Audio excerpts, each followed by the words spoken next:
Hi, how's it going? This is Resident Caller for YouTube. Back with my second video for you here today. It's my continuation of my Here Comes the Bride series. It's Victoria Winters Clark marries Jeff Clark slash Peter Bradford. You know, here's a guy that Victoria Winters meets in 1795 and falls head over heels in love with because Roger Davis is one of the best, not only protagonists in the series, but he's a great antagonist too as a vampire and as a painter, really.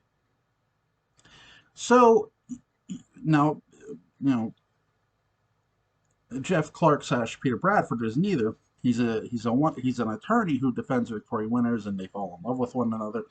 And Peter Bradford tells her, "I'll find you, Victoria. I'll find you," as she's being, getting ready to be hung by the gallows. And she ends up back in her normal time of the 60s. And guess who's not too far behind her? Peter Bradford slash Jeff Clark.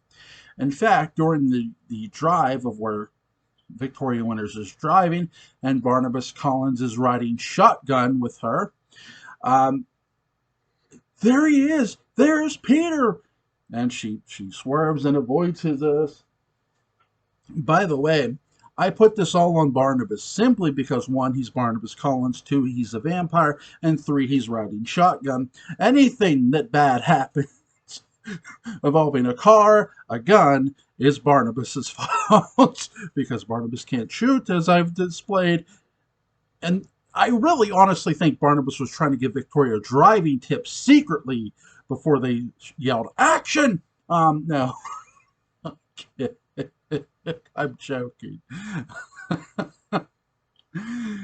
But with all due seriousness, I like how you have Jeff Clark, who's actually working for Dr. Eric Lane. After you find out that he's working for Dr. Eric Lane, I love the interaction between him and Eric Lane. The two actors never get enough credit. And Roger Davis really, from a series standpoint, never gets enough credit as a protagonist and an antagonist. You know, I brought up during my House of Dark Shadows video that Roger Davis was not a great protagonist in the movie because in the movie he wasn't. He didn't. There's moments in this series where Roger Davis as a protagonist really stands out. And I feel that's the biggest difference too. Where in this series, especially even here, post 1795, he's still able to stand out. Whereas in a movie, he didn't get a chance to stand out. Yes, there's moments where he's triumphant and he's still a hero. But compared to the other protagonists in the movie, he's the weaker of the bunch. In this, he doesn't seem to be. Even with his moments of sympathy, he still seems like a strong character. And I feel that doesn't come across, that's what doesn't come across from, in my opinion, for the House of Dark Shadows movie. Whereas in the series, he definitely comes across well as a protagonist. He's likable. He's not afraid to speak for himself. In many ways, there's a series called Loki, and people say Loki falls in love with Loki. Loki falls in love with him, the female version of himself. In every way, shape, and form, so does Victoria Winters fall in love with the male version of herself. That's what I see when I see Jeff Clark slash Peter Bradford. This is the male version of goddamn Victoria Winters in every way. I'm not talking copy and paste it, mind you, but he has every moral compass that Victoria Winters has. He's virtuous, he's truthful, he's honest, he's forthright. He's everything you that Victoria was leading up to this series and beyond. They're both, I'm not saying they're both the same character, but in many ways they have enough similarities that that's what she sees in him. She sees a bit of herself in him and understands his pain. And she also is going to help this gentleman, this Jeff Clark, figure out that he's not really just Jeff Clark. He really is Peter Bradford. And she does. She jumps through every hoop to help him, and because this is a man who helped her when no one else was helping her. Yes, Barnabas helped her, but I mean, no, let's face it, we all know what happened to Barnabas. Um, that's what happens when you pick up a flintlock and you can't aim. Um, you can't shoot. Go to the range. Go to the range, buddy. Um,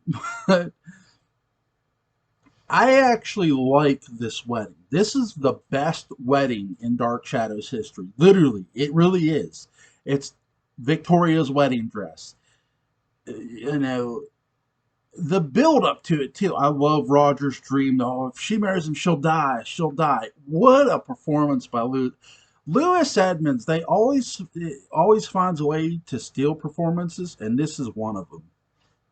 And in fact, this is one of my favorite versions of Roger here, where him and Vicky have had their battles, but by now they've settled their differences, and he really does care for her like a father. Not that he is her father, but he cares of her as such. And well, he's warning her. He's like, he gets really emotional about it too. And then she's like, her words to him, I think he wants her to be happy. So he settles with it and he decides to give her away.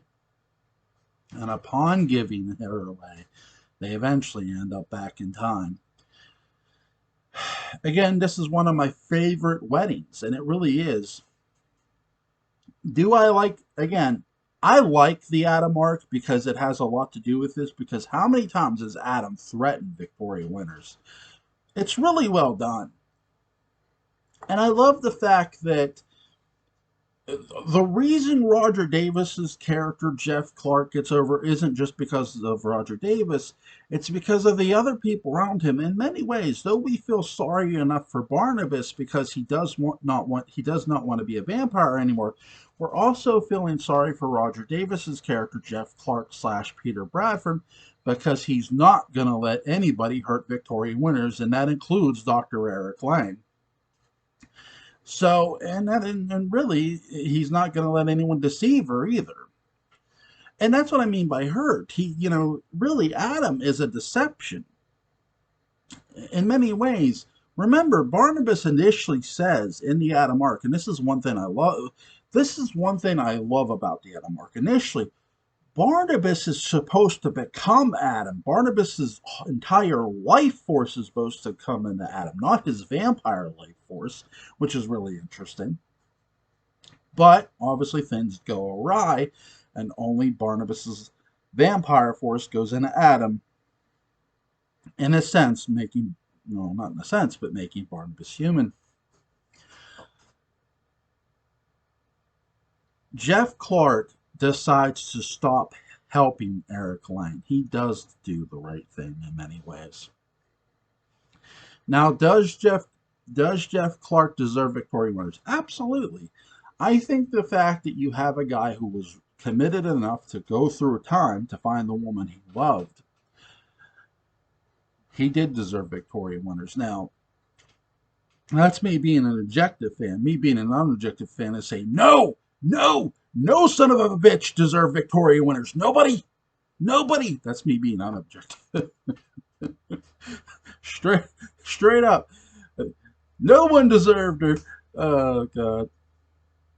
But I love this story. It's really well done. It's really well put together. It shows that not only is Alexander Moltke Isles a great protagonist, so is Roger Davis, and he really gets to shine in this series. To whereas I don't feel in the movie he gets to shine too well. And I'm glad I get to discuss this because this is something I really wanted to bring up within the conversation. Roger Davis's character never came across to me as stupid or naive. Whereas in the movie, Barnabas is flat out flirting with Maggie Evans in the movie. And I've said this before, Roger Davis's character just doesn't do enough for me. I mean, to me, when someone's offering you a job, you got to know they're moving in on your woman here. I mean, come on.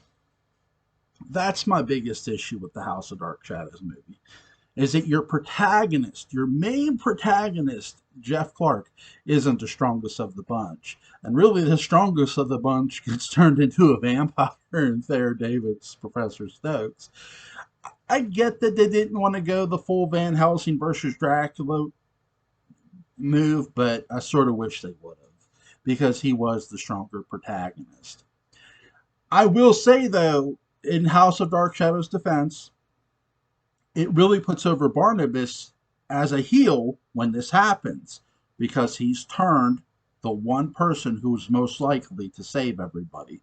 So they're going for the unsuspected hero, which is smart, which I like. I don't mind that at all. You shouldn't, the the hero is who you least likely suspect, right? I like that. I don't mind that. I just wish they would have done a better job of portraying him as a hero. But I guess that's what makes it work, though, too. He's the least likely of the bunch to save the day, and he does. Whereas in the series, Roger Davis as a protagonist, as both Peter Bradford and Jeff Clark, he's very upfront, and he's very, unafraid of confrontation. And I would say that's the biggest difference too, where Jeff Clark just isn't confronting Barnabas in the House of Dark Shadows movie, to where in the series, Peter Bradford slash Jeff Clark has no problem confronting anyone, or getting up in their face, if you will, as an expression I use on this channel. This marriage is a really, really great put together marriage, and it is the best looking marriage of the bunch. Really, it's probably the best looking wedding you'll see in Dark Shadows history, because it's really well shown. All right, guys, I'll get to my second video later tonight. So you guys have a great day.